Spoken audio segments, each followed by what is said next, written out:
Chapter 46. Anna. We stand and survey the garden, the piles of leaves ready for the bonfire. She neatly fleeced bay tree, the lopped roses. It doesn't look much now, but you really see the benefits come spring. I wish you were here to be there here to see it. She puts an arm around me. Why don't you put the kettle on? I think we deserve a cuppa after all that.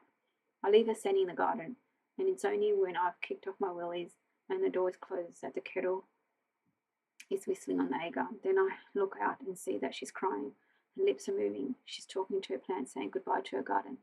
I'll look after her, I tell her silently. I let the tea brew and give Mum the solitude she so clearly needs. I wonder if she will go back up north or if she'll find somewhere new to settle. I hope she has a garden again. One day, I fish out the tea bags, drop them into the sink, and pick up the mugs awkwardly in one hand, leaving the other free to open the door. I'm halfway through the kitchen when the doorbell rings. I stop, look across the door glass at Mum, who shows no sign of having heard the door. I put the mug down, swapping the contents into the table. A dark stain seeps into the striped pine. The doorbell rings again, longer this time. The caller's finger pressed hard against the buzzer. Rita barks. Go away. It's fine, I tell myself. Whoever it is can't know anyone's home, and you can't see into the garden without walking down the side of the house. I keep an eye on Mum to make sure she stays out of sight. She bends down, pulls out a weed from between two paving stones. The bell rings again, and then I hear footsteps, a crush of gravel. Whoever it is, they're walking around the house. I run to the hall, tripping over in my haste to get there and yank open the door. Hello? Louder. Hello? I'm about to run outside in my socks when the crunch of the footsteps come back towards me, and a man appears from the side of the house. It's the police. My chest tightens, and I can't think what to do with my hands. I clasp them together, my thumbnail digging into the palm of the opposite hand, then pull them apart and thrust them in my pockets. I feel acutely aware of my face. I try to keep my expression neutral, but can't remember how that might look. Murray Mackenzie smiled. Ah, you're home. I wasn't sure. I was in the garden. It takes in my mud spattered jeans, the knee-length woolen socks that fit under my boots when I come in. It's not a good time. I won't stay long. Ella's about to go down for a nap. Just a moment. Throughout our brief exchange, he has been walking towards me, and now he's on the bottom step, the middle, the top. Thank you. It isn't that he forces his way into the house more than I can't think of a way to refuse him. Blood sings in my ears, and the tightness in my chest makes me breathe. Breath come fast and shallow. I feel like I'm drowning. Rita pushes past me and onto the drive where she squats for a pee, then sniffs at the marks left by unseen cats. I call her. The lure of the cat is stronger and selective deafness takes hold. Rita, get here now. Through here? Murray on his way into the kitchen before I can stop him. There is no way he won't see Mum. The back wall of the kitchen's almost unbroken sheets of glass. Rita, there are cars in the road. I can't leave her. Rita! Finally, she lifts her head and looks at me, and then, after a pause long enough to make it clear that the decision to come inside is hers, she trots back into the house. I push the door hard, leaving it to slam on its own while I run after Murray Mackenzie. I hear a sharp sound and exclamation. Not now, not like this. I wonder if he will arrest her himself, or whether he'll wait for a uniformed police officers to arrive. I wonder if he'll let me say goodbye, if he'll take me too. You have been busy. I move to stand next to him. Our neat pile of leaves and prunings is the only evidence that anyone has been in the garden. A finch flies across the patio to the fence where Mum has replenished the bird feeder. It hangs upside down, pecking at the ball of peanut butter and seeds. Aside from the birds, the garden is empty. Murray walks away from the window. He leans against the breakfast bar, and I keep my gaze steadily on him, not daring to glance again at the garden. This man is too perceptive, too shrewd. What was it you wanted to speak to me about? I wondered how many mobile phones you had. This question takes me off guard. Just the one. I see my iPhone out of my back pocket and hold it up as evidence.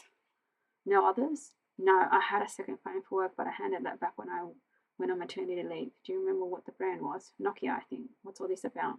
His smile is polite but guarded, just tying up some loose ends from the investigation into your parents' death. I go to the sink and start washing my hands, scrubbing at the dirt under my fingernails. I told you I changed my mind. I don't think they were murdered. I told you to drop it. Yet you were so damn adamant. The tap runs hotter, burning my fingers until I can hardly bear to hold them under the water. I wasn't thinking straight. I scrub harder. I just had a baby. I add using my daughter as an excuse to my mental list of things to feel guilty about. There's a noise from outside, something falling. A rake, a spade, the wheelbarrow. I turn around, leaving the tap running. Murray isn't looking outside. He's looking at me. Is your partner at home? He's at work. It's just me. I wonder. Murray breaks off his face, softens, losing the sharpness that makes me so uneasy. I wonder if there's anything you want to talk about. The pause stretches interminably. My voice is a whisper. No, nothing. He gives a brief nod, and if I didn't know he was a police officer, I might have thought that he looked rather sorry for me. Just disappointed, perhaps. Not to have found what he was looking for. I'll be in touch. I walk him to the door, standing with one hand on Rita's collar, while he crosses the road and gets into an immaculately polished Volvo. I watch him drive away. Rita pulls away, complaining, and I realize I'm shaking, holding her collar too tight for comfort. I drop her to my knees and give her a fuss. Mum's waiting in the kitchen, her face ashen. Who was that? The police. Articulating it makes it even more frightening, even more real. What did he want? Her voice in high pitch as mine, her face as drawn. He knows. 47. Murray. Nish was still talking to Sarah when Murray returned home. That didn't take long. She wasn't exactly hospitable. Murray was trying to pinpoint exactly what had been wrong with the scene at Oakview. Anna had been jumpy, certainly, but there had been something else. Did you ask her outright? Murray shook his head. At this stage, we don't know whether she's only recently found out her parents are alive or if she's known from the start. If she's guilty of conspiracy, she needs to be interviewed under caution by a warranted officer, not questioned in her kitchen by a has-been. Nish stood up. Much as I'd like to say Gil will be sending out a search party if I don't get back soon. We're supposed to be going out later. Let me know if you turn anything up, won't you? Murray walked her to the door, joined her outside as she found her car keys in the depth of her bags. Sarah seems to be doing well. You know what it's like. 2 steps forward, 1 step back, sometimes the other way around. But yes, today's a good day.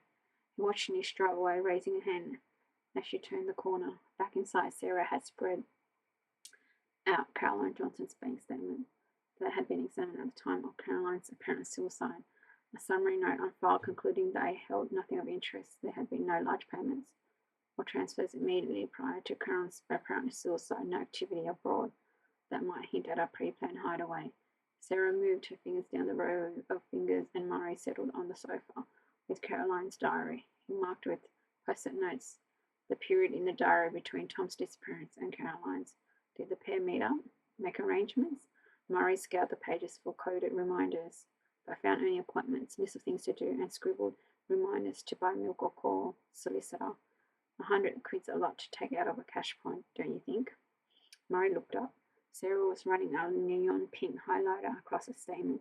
She lifted the pen, moved it a couple of inches lower, and carefully highlighted a second line. Not for some people. Every week, though? Interesting. Housekeeping money. It was a bit old-fashioned, but some people still budget that way, Murray supposed. Her spending's more erratic than that. Look, she uses her card all the time. Sainsbury Co-op, the petrol station, and takes out cash with no obvious pattern. 20 quid here, 30 quid there. But on top of that, every 7 days in August, she took out 100 quid. Murray's pulse quickened. It could be nothing, then again, it could be something. What about the next month? Sarah found September's statement. There too, among ad hoc cash withdrawals and car payment were weekly withdrawals. This time for 150. How about October? 150 again. No way. It goes up halfway through the month. 200 quid. Sarah rifles through the papers in front of her, and now 300.